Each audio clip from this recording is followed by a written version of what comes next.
चीन में यार, चीन है ना, मतलब हर चीज में नंबर 1 रहना चाहता है यार भाई साहब, हेड्स ऑफ है मतलब इसको।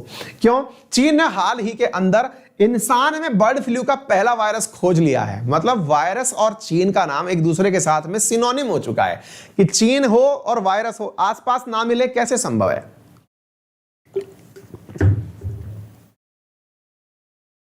वो चीन के अंदर, मानव के अंदर पहला बर्ड फ्लू वायरस देखा गया है। बर्ड फ्लू जो कि वायरस का नाम है H10N3, ये चीन के अंदर पहला मामला खोजा गया है। क्या हुआ है मैं बताता हूं साथियों।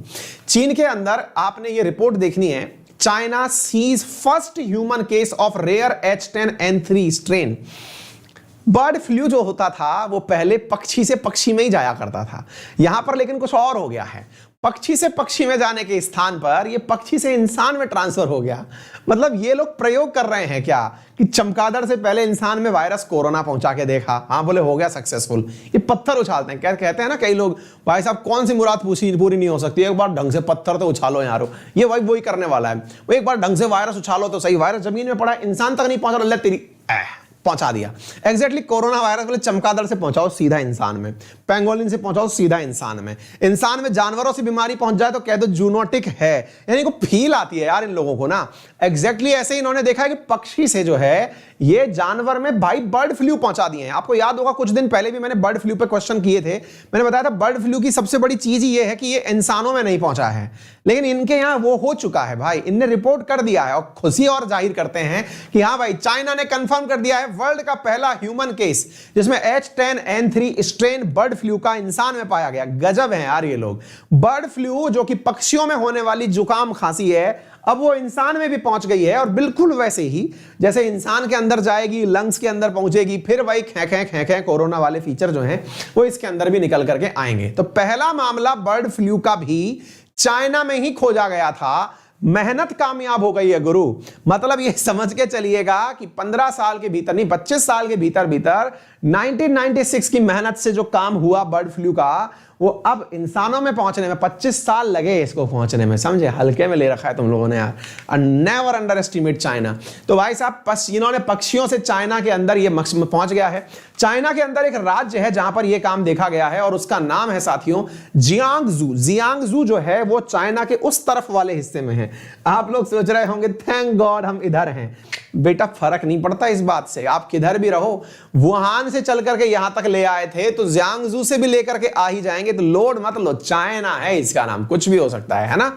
तो भाई यहां से यहां तक वायरस कब पहुंचेगा ये नहीं पता है। चाइना जियांगजू है कहां पर, अगर हम दिखाएं आप लोगों को तो ये चाइना का मैप रहा और इसके अंदर बिल्कुल ईस्टर्न, मतलब एक तरह से समझिए कि ईस्ट चाइना सी के साथ बॉर्डर बनाता हुआ राज्य है जियांगजू। ठीक है ना। तो बर्ड फ्लू जिसके अंतर्गत, अच्छा तो ये सारी बातें आपको पता होनी चाहिए। अब आपके मन में एक सवाल बनेगा, बोले सर मुझे एक चीज समझ में नहीं आती कि जो बर्ड फ्लू होता है, ये बर्ड फ्लू जो है इसमें H1N1 इनका मीनिंग क्या होता है ना।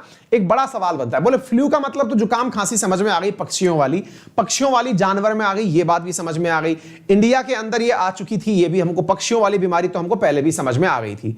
हमारा बड़ा सवाल ये है कि इससे नाक, गला, लंग्स खराब होते हैं, पता है, लेकिन सर हमें ये नहीं पता कि इसके नाम के आगे ये H1N1, N1, N11 इसका मीनिंग क्या होता है। आइए मैं इसके बारे में आपको थोड़ी सी जानकारी देता हूं। साथियों असल में होता क्या है, वायरस के ऊपर जो प्रोटीन पाए जाते हैं ना, ये जो कांटे जैसी चीजें पाई जा रही हैं, इनके दो प्रकार के नाम होते हैं। कौन कौन से होते हैं? एक का नाम है हेमैग्लूटिनिन, याद रख लीजिएगा। एक का नाम है हेमैग्लूटिनिन और दूसरे का नाम है न्यूरामिनिडेज। एक का नाम है हेमैग्लूटिनिन और दूसरे का नाम है न्यूरामिनिडेज।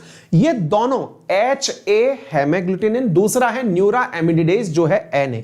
इनका कौन सा वाला वेरिएंट उपस्थित है? जैसे NA के अंदर 11 प्रकार के वेरिएशन पाए जाते हैं और हेमैग्लूटिनिन जो है HA उसके 18 प्रकार के सब टाइप पाए जाते हैं। 18 प्रकार के मतलब H1, H2, H3, H4, H5, H6 ऐसे प्रकार के वेरिएशन हैं। ऐसे ही इसके अंदर NA वाले के 11, N1, N2, N3, N4 इस प्रकार से। इन दोनों का जो कॉम्बिनेशन बनता है उससे विभिन्न प्रकार के वायरस अब तक मिल चुके हैं, जैसे H5N1, H5N2, H5N3, H5N4, H5N5, H5N6 ऐसे करके। तो अभी जो आपने न्यूज सुनी वो सुनी है H10N3 की।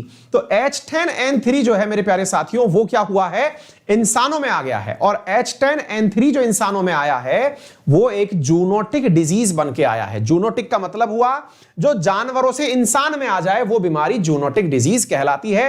तो उम्मीद है आप लोगों को यह वायरस समझ में आ गया होगा।